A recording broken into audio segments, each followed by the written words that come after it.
en el nombre de Jesús te queremos dar gracias en esta noche por la bendición que nos das de estar juntos nuevamente. Te damos gracias, Señor, por el tiempo en que podemos compartir tu palabra, pero sobre todas las cosas, Señor, recibir una impartición especial de tu Espíritu Santo a nuestras vidas, trayendo una revelación especial. En el nombre de Jesús te pedimos que tú abras nuestro entendimiento. En el nombre de Jesús oramos para que todo espíritu de error se vaya de nuestras vidas. Declaramos que tu Espíritu Santo nos dirige a toda verdad, como dice tu palabra, y lo declaramos sobre nuestras vidas en el nombre poderoso de Jesús. Amén. Amén. Quiero que nos centremos un momento, porque vamos a entrar al nuevo capítulo de la condición presente de la iglesia, porque estamos hablando, hemos venido trayendo la palabra de esta manera. Hemos hablado de todo lo que representa o lo que Dios quiere hacer en este año a partir de su carácter. La manifestación de ese nombre, sacamos características, 4 cosas que son sumamente importantes. Y de allí pasamos al hecho de que hay una unción que Dios está derramando, y esa unción, en esa unción de paternal, que lo pasé de allí, va a ser nuestro último capítulo, porque personalmente yo creo que el énfasis más fuerte, no del año, sino de todo lo que es la siguiente era en Dios, es el corazón de paternidad. Estamos cambiando y ya no, y quiero que entiendan esto, lo voy a decir entre paréntesis porque no es lo que vamos a tratar hoy, pero no me estoy refiriendo a un mover apostólico, porque el mover apostólico se levantó en los 90 diciendo que eso era con el corazón paterno, y hemos visto, nosotros creemos, entre paréntesis, en apóstoles y profetas, pero creemos que se ha desvirtuado el mover apostólico en estos últimos años, al extremo donde en lugar de manifestar un corazón paterno, se han enseñoreado de la grey del Señor y están viviendo a mansalva de la grey del Señor. Y lo que yo creo es que a partir de este año hay un remanente que Dios está levantando con una unción de verdaderos padres espirituales sobre una generación huérfana. Y no tiene nada que ver con enseñorearnos de nadie, sino es traer sobre una generación identidad, traer sobre una generación propósito, traer sobre una generación conocimiento, empoderarlos, habilitarlos y enviarlos. Eso es lo que Dios quiere hacer. Veíamos entonces como el derramamiento del Espíritu Santo en este nuevo tiempo, nosotros no podemos llevarlo al paralelismo de lo que vimos a principios de los 1900.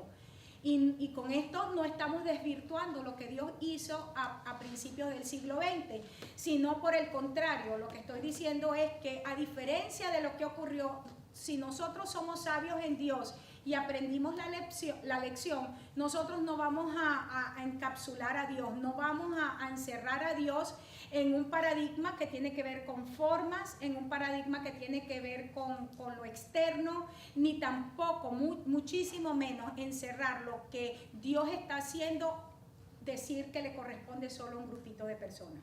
Para nada. Lo que Dios está haciendo va más allá de nuestro idioma, de nuestra cultura, de nuestros límites en todo sentido. A Dios no lo podemos enjaular. Y a diferencia de todos los demás moveres, lo que Dios está haciendo en los últimos tiempos, y como decíamos en algún programa, Luis y yo hemos iniciado lo que se llama el principio del fin, porque los últimos tiempos iniciaron cuando el Señor Jesucristo murió y resucitó, pero estamos en los últimos días de los últimos tiempos. Y ahora sí estamos realmente en los últimos tiempos, y se está delante de nosotros, se está manifestando, se está develando una cantidad de cosas que Dios está haciendo en las naciones, en todos los órdenes, y esto es maravilloso. Mantener nuestros ojos abiertos es algo que el verdadero cristiano debería hacer. Cambiar nuestra manera de ver las noticias es importantísimo, porque ahora nosotros necesitamos ver los acontecimientos mundiales a la luz de lo que Dios está haciendo. Es cambiar nuestras expectativas. Y quiero decir esto, yo hoy empecé una nueva serie, empecé a grabar una nueva serie que la titulé Conquistando Nuestra Herencia. Y yo decía hoy, cuando iniciaba la serie, que yo empecé a estudiar ese tema finalizando, o sea, diciembre, porque en mí empezó una necesidad, un hambre de Dios, de decir, Señor, o sea, ante tanta cosa que tú vas a hacer, ¿por dónde vamos a empezar? Yo no sé si a usted le pasa que cuando son muchísimas cosas a su alrededor, de repente uno se siente como aturdido, como que ¿por dónde me empiezo a comer esto? ¿Cómo puedo hacer una aplicación de tal manera que cada persona pueda verlo? Y el Señor me llevó nuevamente a estudiar Josué.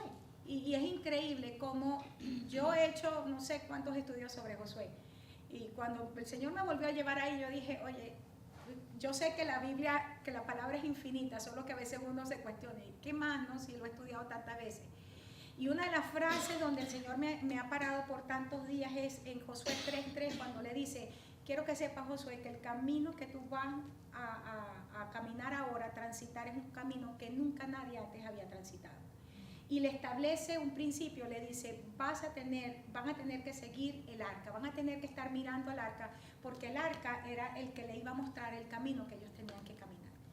Y ahí hay unos principios sumamente ricos. Estamos en un momento donde el Espíritu Santo en nuestra vida, porque dice la palabra, el Nuevo Testamento lo afirma, que el ministerio del Espíritu Santo, dentro de las tantas cosas que hace, es llevarnos a toda verdad, es dirigirnos a toda verdad. Es que el Espíritu Santo entra, va al corazón del Padre y escarba allí en los misterios que están en el corazón del Padre y viene y nos los revela. Entonces estamos en un momento como nunca antes. La clase que terminamos, o sea, el capítulo que terminamos, tiene que ver entonces con el poder del Espíritu Santo trayéndonos a revelación el corazón del Padre, manifestando en nuestras vidas cuáles son esas cosas específicas por las cuales nosotros tenemos que guerrear y cómo lo vamos a hacer. Hay un camino que no habíamos transitado y en ese camino que no hemos transitado, de hecho dice allí, nadie lo había transitado antes. Entonces yo decía hoy, quiere decir que los moveres anteriores, el mover apostólico, el mover profético, o sea, lo que ocurrió antes, no pueden darnos a nosotros una clave de cómo va a ser este nuevo tiempo. Pero ¿cómo sabemos nosotros que no nos vamos a equivocar? Si nosotros tenemos la capacidad de oír al Señor, de prestar atención. Ahora, ante toda esta realidad, todo lo que Dios quiere hacer, nosotros tenemos que plantearnos, porque eso es el querer ser de Dios.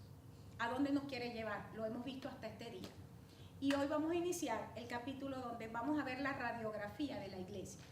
¿Cuál es la condición de la iglesia presente? ¿Cómo está? Y vamos a ver en la Biblia los paralelos, porque esto es lo maravilloso de la palabra, es que en la Biblia siempre nosotros encontramos todos los paralelos y en esos paralelos extraemos los principios y a partir de allí nosotros tomamos las estrategias de cómo vamos a atacar esto, ¿ok? Vámonos todos entonces a Ezequiel. ¿No lo lograste arreglar? Préstame la palabra.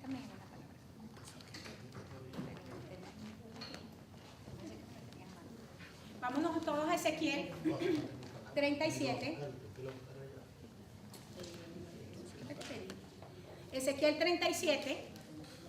Y vamos a encontrar allí lo que, bien interesante, en Ezequiel 37, una visión que tiene el profeta. Y es una visión, Dios mío, que los que tienen años en la iglesia han escuchado predicar de esa visión cada año, por lo menos 3 veces al año. Porque es una de las visiones más famosas de las cuales se predica en la iglesia. Pero yo te quiero mostrar de esa visión del profeta Ezequiel principios que a nosotros nos demuestran no solamente la condición de la iglesia, también nos confronta a nosotros como gente de Dios y qué podemos hacer para cambiar la realidad de la iglesia. Porque muchos de nosotros decimos, y esto era algo que yo decía antes, pero ¿cómo yo, Señor, voy a pretender cambiar una realidad? Siempre recuerdo cuando nosotros, el Señor nos habló de venir a este país. La primera cosa que le dijimos al Señor fue, ¿qué vamos a hacer nosotros en Estados Unidos? Estados Unidos está lleno de iglesias. Los ministerios más grandes del mundo están en Estados Unidos. Y cuando el Señor nos dice a dónde íbamos a venir, dijimos, ¿a dónde? A Houston, por favor. Si ahí están la meca de los evangélicos en el mundo. Señor, ¿qué vamos a hacer nosotros ahí? Somos 2 muchachos, que para ese momento relativamente jóvenes, porque yo apenas tenía 29 años cuando llegué a este país, y tenía 35 ya. ¿Y qué vamos a hacer allí completamente desconocidos? Y no sabíamos que justamente donde hay más, hay mayor necesidad también. Pero el segundo cuestionamiento fue, ok, vamos a ir, vamos a suponer que logremos algo. ¿Cómo vamos a cambiar una realidad? ¿Cómo nosotros cambiamos la realidad de gente que considera que todo lo sabe y que no necesita nada? Y el Señor nos habló y nos dijo, es un día a la vez. Un día a la vez que hacemos las cosas. Esta no es mi tablet, no sé qué le pasa a mi tablet hoy. Estaba bien mientras estaba grabando y ahora no está bien. Vámonos entonces todos allí. ¿Qué página es en sus materiales? 30. Compartan con el hermano alguien el material mientras el pastor trae otro. Ok. Vamos a leer. Alguien por favor que lea en voz alta la visión al principio. Dios nos ha traído a este lugar para que veamos su propósito cumplido en nosotros a través de nosotros. No. Estoy hablando de la visión de Ezequiel. La mano del Señor vino sobre mí y me sacó en el espíritu del Señor y me puso en medio del valle que estaba lleno de huesos. Ok. Estamos entonces, hay algo que viene interesante allí. Dice que es la mano del Señor la que vino y colocó a Ezequiel frente a un lugar de muerte. Quiero que por favor empieces a prestar atención a los principios. Ezequiel es uno de los profetas del tiempo de cautiverio. Ezequiel no estaba profetizando desde Jerusalén, porque del tiempo de cautiverio, dentro de lo que son los profetas mayores, estaba Jeremías y estaba Ezequiel. Jeremías está en Jerusalén, pero Ezequiel está en el cautiverio, está en el río Quebar en Babilonia. Y dice que estando en medio de ¿quiénes? De los cautivos. Escuchan, porque hay el primer principio, es que de la palabra profética, o vamos a decir, la visión que Dios está entregando es a gente que está experimentando la opresión, y permíteme usar esta palabra, la opresión religiosa. Dice que él estaba en medio de los cautivos, en el río Quebar, donde estaba este grupo en ese momento. A veces pensamos que la palabra o la revelación va a venir a gente que está afuera, pero cada uno de nosotros, los que hemos decidido escuchar, prestar atención a lo que Dios estaba haciendo, hemos estado dentro del mismo modelo religioso opresivo. Y lo difícil ha sido tener que romper paradigmas para poder oír. Porque resulta ser que por estar inmersos dentro de una realidad es bien difícil escuchar para salirnos de esa realidad. Pero dice que estando él en esa posición, en ese lugar donde estaban los cautivos, Babilonia representa un sistema religioso que ha permeado la iglesia, que ha corrompido la iglesia, que ha mundanalizado la iglesia, que ha sacado a la iglesia de todo lo que es su llamado. Y dice que Ezequiel estaba en medio de eso, pero a pesar de estar allí, Ezequiel no estaba espiritualmente cautivo. Porque ¿cómo vino? Vino la palabra del Señor, y la palabra del Señor literalmente lo que hace, y esto es impresionante, porque literalmente lo que hizo fue que lo sacó de un lugar. De hecho, si usted lee el libro de Ezequiel, todas las visiones que tiene, hay momentos donde Ezequiel se queda suspendido entre el cielo y la tierra. Dice que el Espíritu venía y lo alaba por aquí y lo levantaba. ¿Usted sabe lo que es levantar a alguien por aquí? Si nada más ustedes le hacen así, o sea, que era un hombre que, a pesar de estar en medio de un sistema religioso opresivo, tenía esa capacidad interna espiritual para poder escuchar lo que el Señor estaba diciendo. Y estando allí, el Señor entonces lo lleva para mostrar una realidad. Y dice que entonces por el Espíritu lo pone delante de un lugar donde nosotros no quisiéramos estar, frente a un cementerio. Era un cementerio que estaba viejo, ya estaba en desuso por la inclemencia del tiempo probablemente, ya los huesos estaban expuestos, o sea, ya ahí no quedaba nada, era un montón de huesos expuestos sobre aquel lugar. era un lugar realmente desagradable. Y vamos a ver por qué el Señor tiene que tomar a este hombre. Probablemente era uno de 1000 que quería escuchar a Dios, y el Señor, en lugar de empezarle a dar una palabra, wow, mejorcita, ¿no? Algo que por lo menos levantara su ánimo bien, y lo lleva para un cementerio. Pero seguimos. Dice que lo llevó y lo puso allí, frente a los huesos secos, que estoy llegando, en esta tablet va muy lento. Okay, por fin llegué. Luego dice,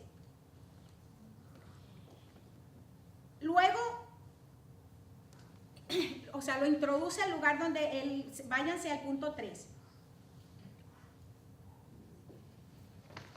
Porque es importante que nosotros aprendamos a diagnosticar. ¿Qué le dice? Yo quiero que alguien tenga en la Biblia el pasaje y va a ir leyendo en la medida que yo le diga. Le dice primero, ¿qué ves? Antes de hacerle la pregunta, el Señor le dice a Ezequiel, le hace la pregunta, ¿qué estás viendo, Ezequiel? Y la pregunta que el Señor nos está haciendo a nosotros es, ¿qué estamos viendo en la iglesia en este tiempo? Si usted no es capaz de hacer un diagnóstico objetivo, usted no podrá dar nunca estrategias que vayan a ser eficaces.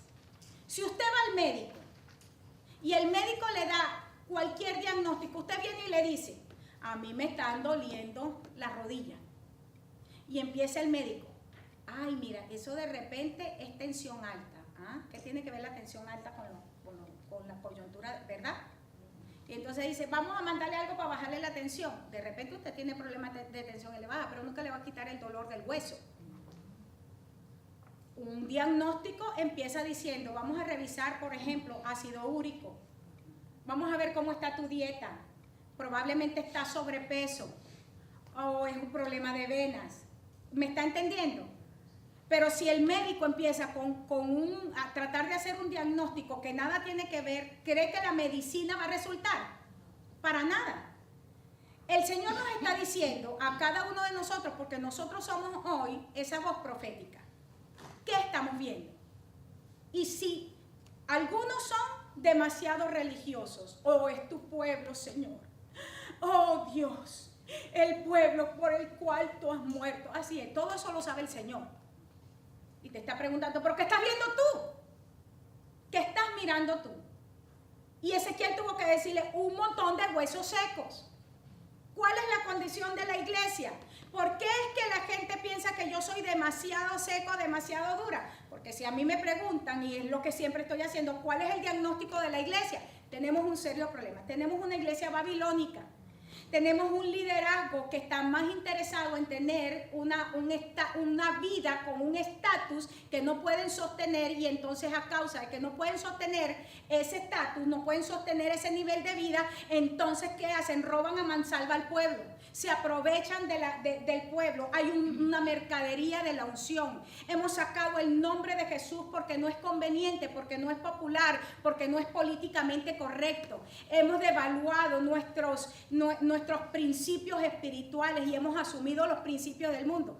Necesitamos hacer un diagnóstico. ¿Eso significa que yo no amo al Señor o no amo a la iglesia? Claro que sí, pero porque quiero ver una iglesia sana, necesito empezar a hacer un diagnóstico de la iglesia. Tenemos un liderazgo sin formación. Tenemos, los que están formados se aprovechan, y los que no tienen formación no saben ni siquiera qué enseñar, ni siquiera qué decir, no saben qué hacer. Tenemos un problema sumamente serio. Tenemos un problema de deserción.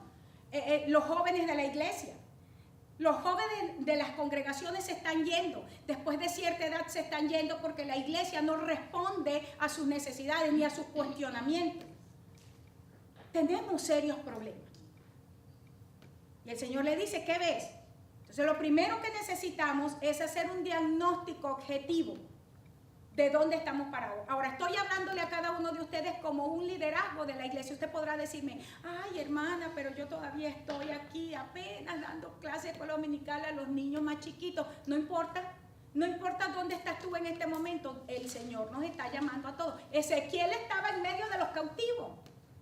Ezequiel no estaba en la crema de la crema, estaba con todos los que estaban cautivos. Era uno del montón, pero en su espíritu no era del montón. Tú tienes que decidir no ser uno del montón. Y dice, en el verso 2, porque necesitamos tomar una decisión, y ahí yo les pongo, ¿qué es lo que ocurre cuando tú empiezas a ver esto? La primera cosa que le ocurre a la mayoría de la gente es que se decepciona de la iglesia. Y dice, ¿para qué intentarlo? Pero mira lo que tenemos delante. Hermanos, cualquiera se decepciona. Si de 10 pastores en la ciudad, 7 están viviendo con la secretaria, por favor, ¿quién quiere ser pastoreado por uno de ellos? Y 2 entonces te están declarando homosexuales. Y el medio del otro está robando, entonces, ¿verdad? Entonces tú dices, no hombre, ¿para qué ir a la iglesia? La mayoría de la gente hace eso. Ahora mira lo que hace Dios con Ezequiel en el verso 2. Dice que lo acercó y les dio la vuelta y se da cuenta que eran muchísimos sobre la faz del campo y por cierto, secos en gran manera. Recuerda que estamos hablando de la iglesia del tiempo presente. ¿Cómo estaba la iglesia que estaba viendo Ezequiel? Completamente seca. No había vida de Dios allí. No había mover de Dios. No había contenido de Dios. No había propósito de Dios activado. Estaban completamente secos. Pero la perspectiva de lo que tenemos determina nuestras decisiones y cómo nos vamos a comportar. Esto es muy importante. Siempre recuerdo, yo cuando era niña, esto se lo escuché al pastor, esto fue una anécdota que dio mi pastor. Yo creo que yo tenía, qué sé yo, como 13 años. Y siempre la recuerdo, esa anécdota. Después la he escuchado a otros predicadores. Y él daba la anécdota de aquellas personas que vendían zapatos. Y lo mandaron a un lugar donde todo el mundo estaba descalzo. Y cuando él llegó allí, llama y dice, no, va a ser un fracaso total. O sea, es un fracaso total. Aquí nadie usa zapatos, aquí no nos va a comprar nadie. Entonces mandan a otro vendedor y llama y dice, éxito rotundo. Tenemos todo el mercado para nosotros. Era la misma realidad, solamente 2 perspectivas. ¿Cuál es la perspectiva que tú tienes con respecto a la iglesia? Porque eso va a determinar tu acción. Eso va a determinar cómo tú vas a operar de aquí en adelante. Y esto es lo que va a ser la gran diferencia. ¿Qué tipo de líder eres tú? ¿Qué tipo de sacerdocio vas a ejercer en un tiempo con una realidad que para unos es tan decepcionante que mejor vayamos, o sea, alejémonos lo más que podamos, mientras que para otros es gloria a Dios, yo soy la persona colocada por Dios porque en mí está el Espíritu Santo de Dios.